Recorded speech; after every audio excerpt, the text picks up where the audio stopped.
우리 하나님 말씀 같이 함께 낭독하겠습니다. 하나님의 말씀은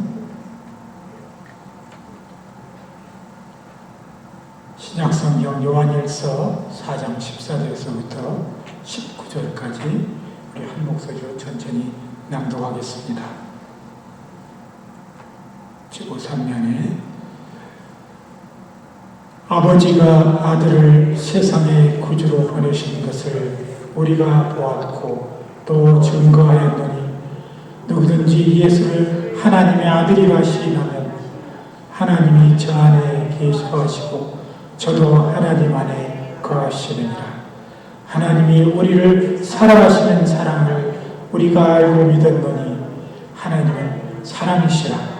사랑 안에 거하는 자는 하나님 안에 거하고 하나님도 그 안에 거하시느니라. 이로써 사랑이 우리에게 온전히 이룬 것은 우리로 심판날에 담대함을 가지게 하려 하느니 주의 어떠하심과 같이 우리도 세상에서 그러하니라.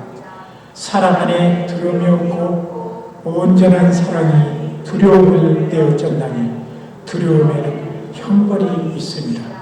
두려워하는 자는 사랑 안에서 온전히 이루지 못하였느니라.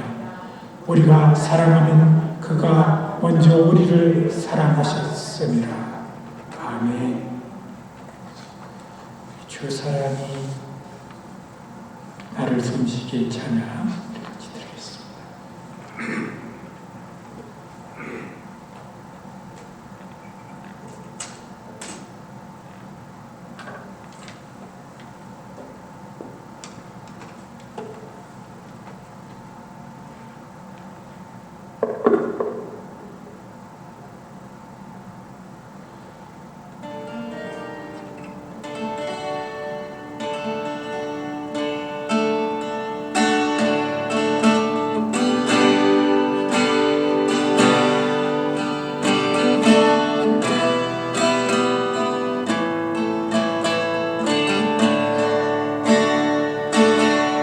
주 사랑이 나를 숨쉬게 세상 그 어떤 어려움 속에도 주 은혜로 나를 붙드시며 세상 그 날까지 지켜주시니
어제 저녁에 우리가 세계 뉴스를 듣게 되면은 제일 먼저 앞에 나오는 뉴스가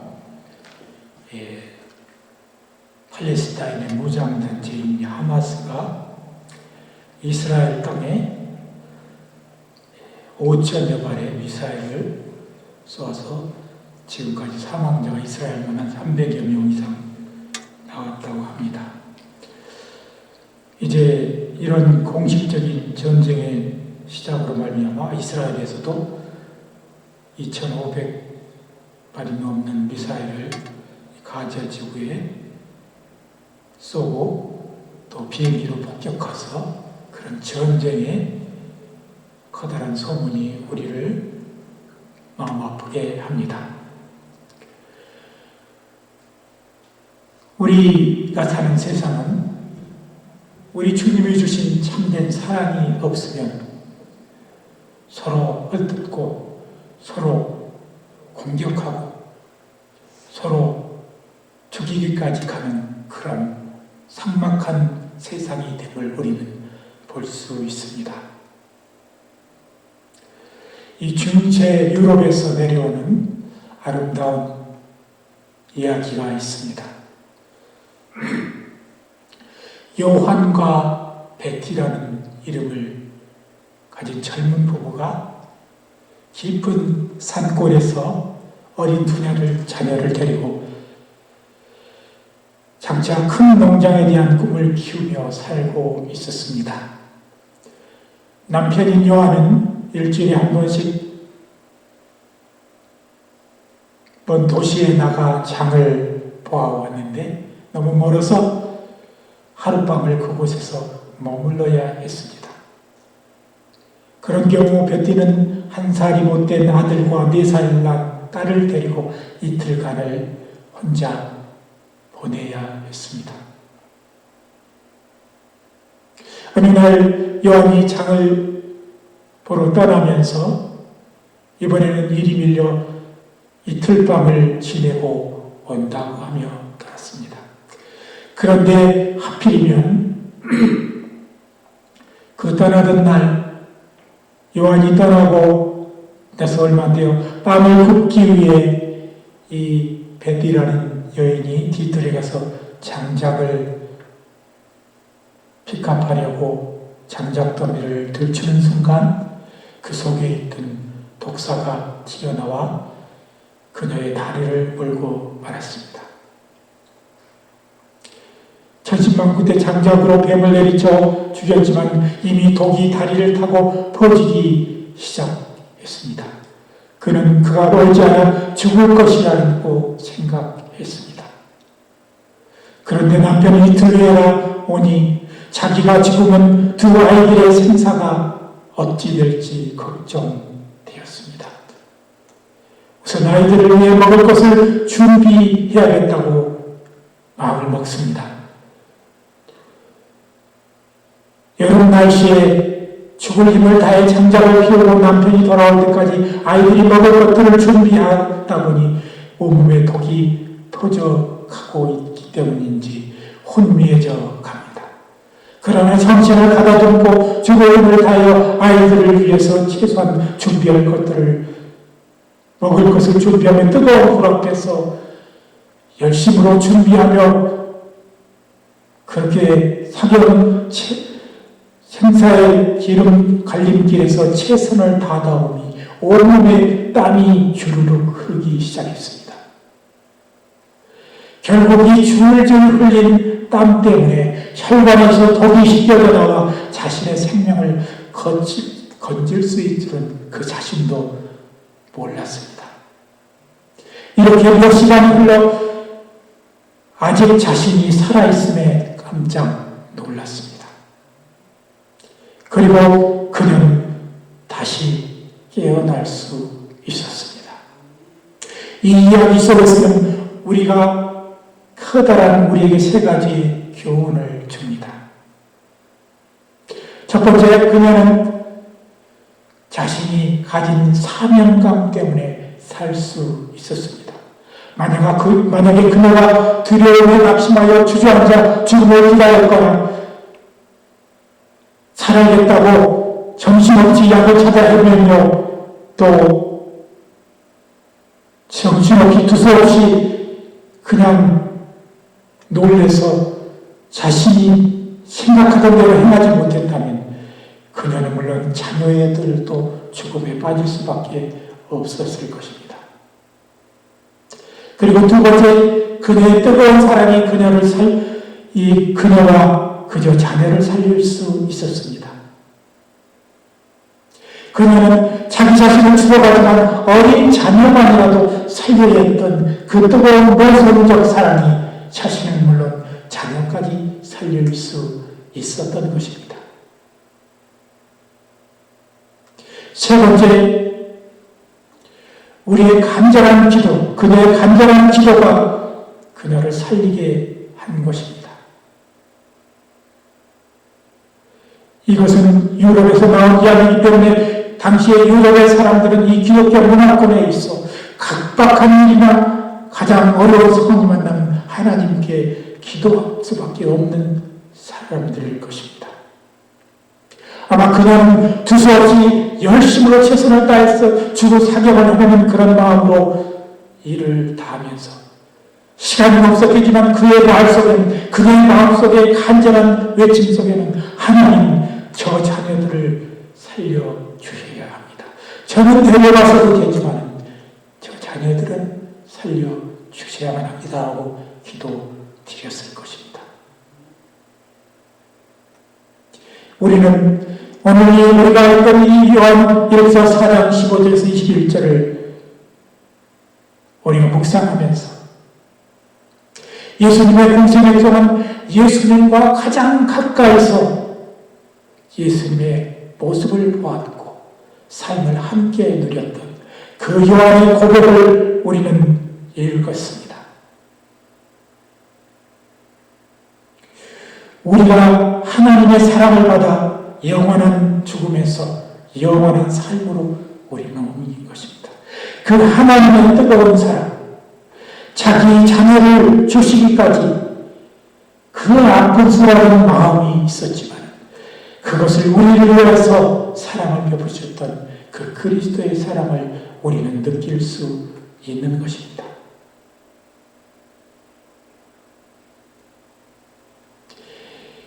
우리가 이 사도행전의 28장 이하에 보면은 이 오늘 제가 여러분들에게 말씀드렸던 이 여호와 비슷한 내용이 나옵니다.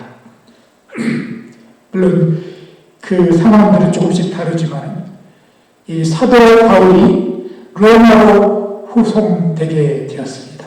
이 아드라무떼라는 배에 실려 이 로마 백부장에 의해 군인들과 백부장에 의해 제수들 여러 명과 함께 로마로 항해를 하게 되었습니다.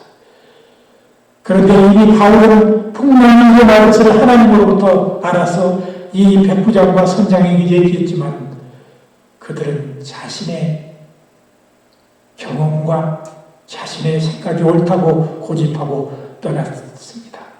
그러나 머지않아 시간이 얼마 되지 않아 이 유라굴로라는 공포 강풍이 불기 시작해 결국 배는 자초되고 난파되는 상황까지 이르렀습니다.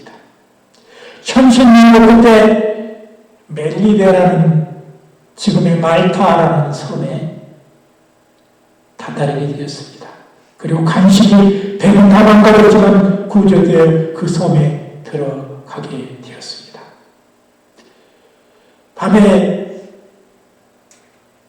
그곳에 있는 토인들과 불을 피우던 중, 원주민들과 불을 피우던 중 사도 바울이 장작더미를 들어서 불을 더 피우려고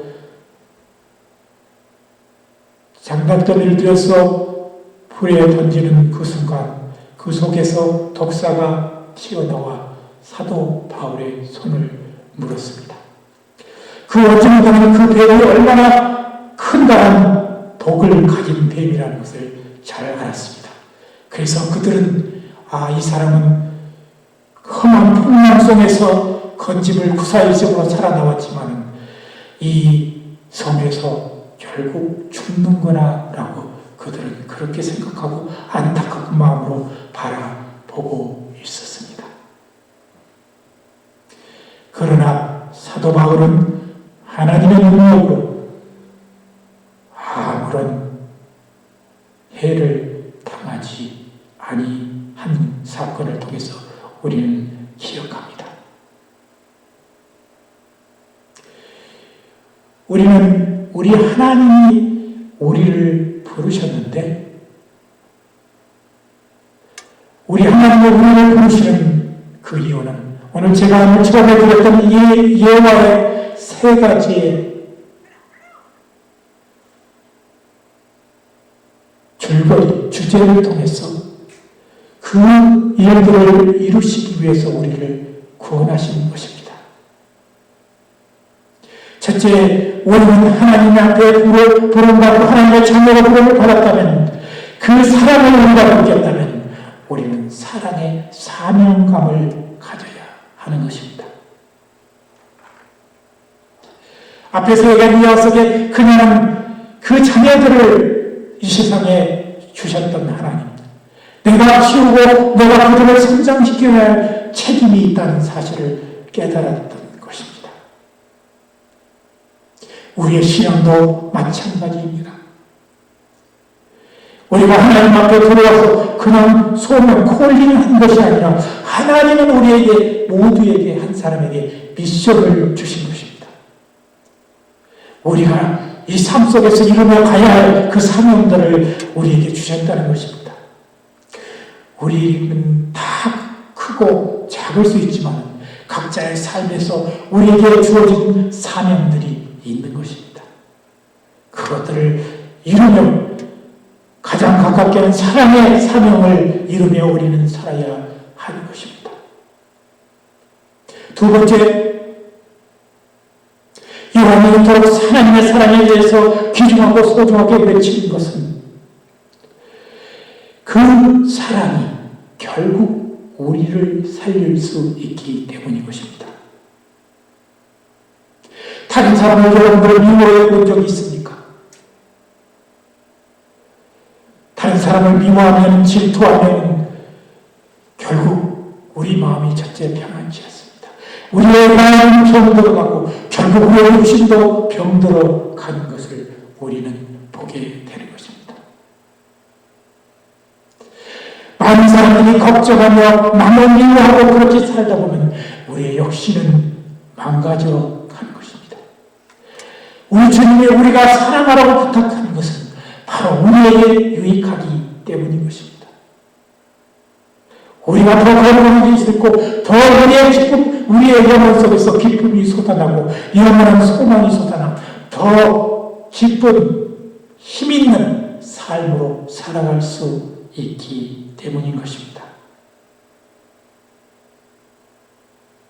또 우리가 예수님께서 우리에게 부탁하셨고 요한이 오늘 본문 속에서 우리에게 부탁한 너희는 서로 사랑하고 그 사랑을 이루며 살아가는 것은 우리 성도들이 여러분으로 만나면 함께 이렇게 기도하는 그것처럼 그 사랑의 마음으로 사랑의 줄로 하나가 되어서 간절한 기도의 삶을 살아가는 것입니다. 나를 위한 기도, 나의 것을 위한 기도가 아니라 다른 사람을 위한 중보의 기도가 바로 사랑의 실천의 첫 번째 단계인 것입니다. 우리가 그 사랑으로 기도하고 그 사랑한 마음으로 주님 앞에 헌신해서 기도할 때 두세 사람이 내 이름으로 모였다는 그것은 두세 사람이 한 마음으로 서로 사랑하는 마음으로 기도할 때 하나님은 응답해 주시겠다고 약속하신 것입니다.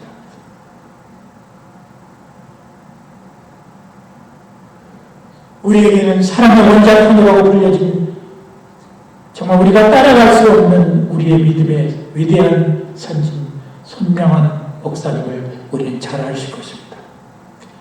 이분의 일대기 속에 나오는 이야기입니다. 1948년 여수 순천에서 반란 사건이 있었습니다. 이 좌익 공산주의에 물든 프락지들이 그곳에 반란을 일으켜 그들의 거점을 삼으려 했습니다. 자유신앙에 있는 사람들을 죽이기 시작했습니다. 그런데 이 손병환 목사님의 두 아들인 손동인 씨와 손동신 씨는 우익학생 단체 중 하나인 전국학생연맹에서 활동하고 있었습니다. 제가 언젠가 얘기했지만 저희 6.25 때 돌아가신 삼촌도 이 단체에서 이제 리더로서 활동을 한 것을 제가 알고 있습니다. 이러한 적재보던 반란 세력들이 당시에 기독교라는 사실을 빌미 삼아서 두 사람을 순천의 동천 인근에서 살해했습니다.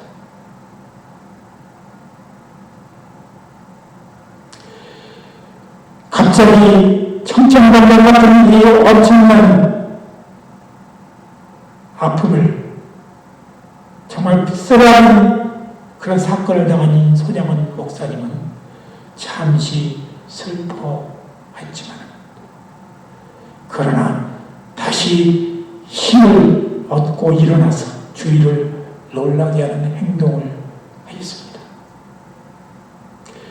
이 두 아들의 장례 예배 때 손양원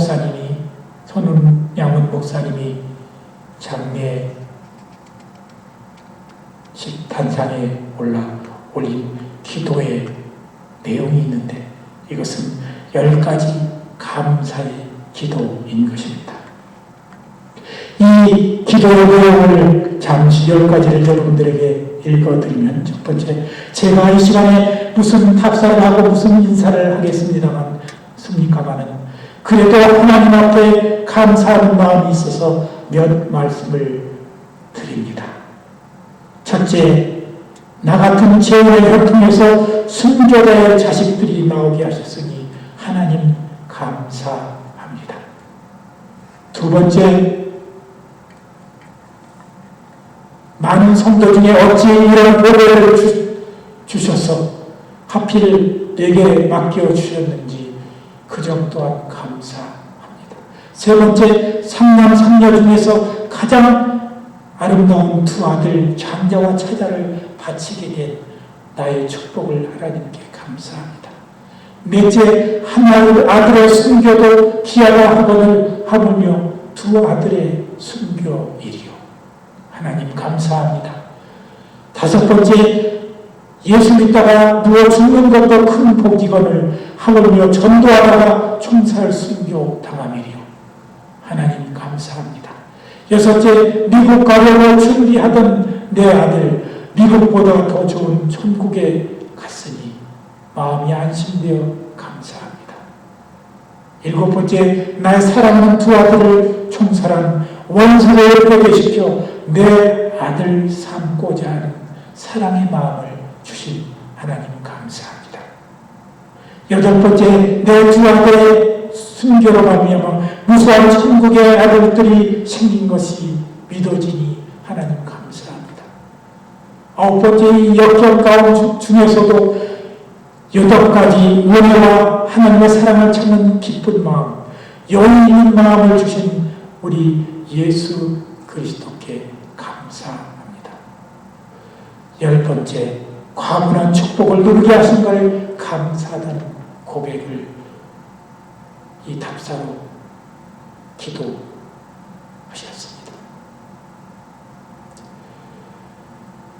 이와 함께 주의를 놀라게 한 것이 바로 있었는데 두 아들을 죽인 원수를 아들 삼겠다는 내용입니다. 반란이 진압된 후에 손 목사님은 실제로 반란군 인사 중 안재선이라는 자익학생이 손 형제 둘을 살해했다고 자백하자 이를 용서하고 안재선 씨를 양자로 삼은 것입니다. 우리 사역자들은 한국의 모든 대부분의 목사님이 되면 자기의 목회의 길을 가기 전에 가서 선서하고 하나님 앞에 담대히 자기 목회의 삶을 출발하는 곳이 있는데 그것은 바로 손영환 목사님의 동상 앞에 가서 그렇게 다짐한다고 합니다. 오늘 우리는 이 손영환 목사님 같은 그런 놀라운 사랑을 이룬다는 것은 정말 저의 입장에서는 정말 힘든 일이라 어려운 일이라 생각했습니다.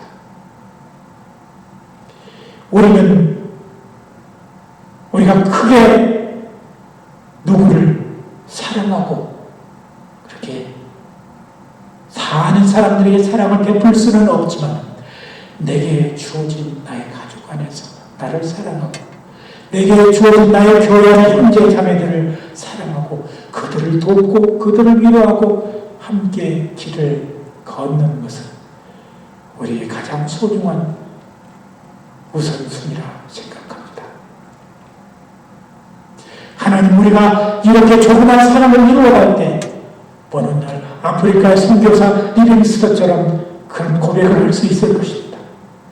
이 리빙스턴 선교사님이 아프리카 밀림지대를 걷다가 사자의 습격으로 이 갈기뼈가 부러진 상하는 그런 것 때문에 이 평생을 한쪽 왼팔을 이렇게 처지고 걸었다고 합니다. 그분의 고백이 유명한 고백이 있습니다. 우리가 사명으로 살아가는 한 우리의 목숨은 불멸인 것을 우리가 사명을 가지고 살아간다면 우리의 목숨은 죽지 않는다는 것을 말하는 것입니다. 예수님은 우리에게 이렇게 부탁하고 계십니다.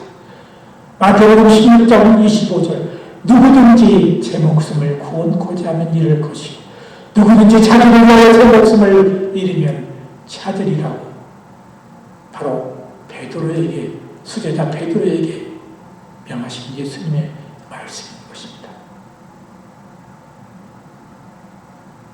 오늘 우리가 사는 이 세대는 물론 아름다운 그리스도인들도 많이 있지만 세상은 서로를 적대시하며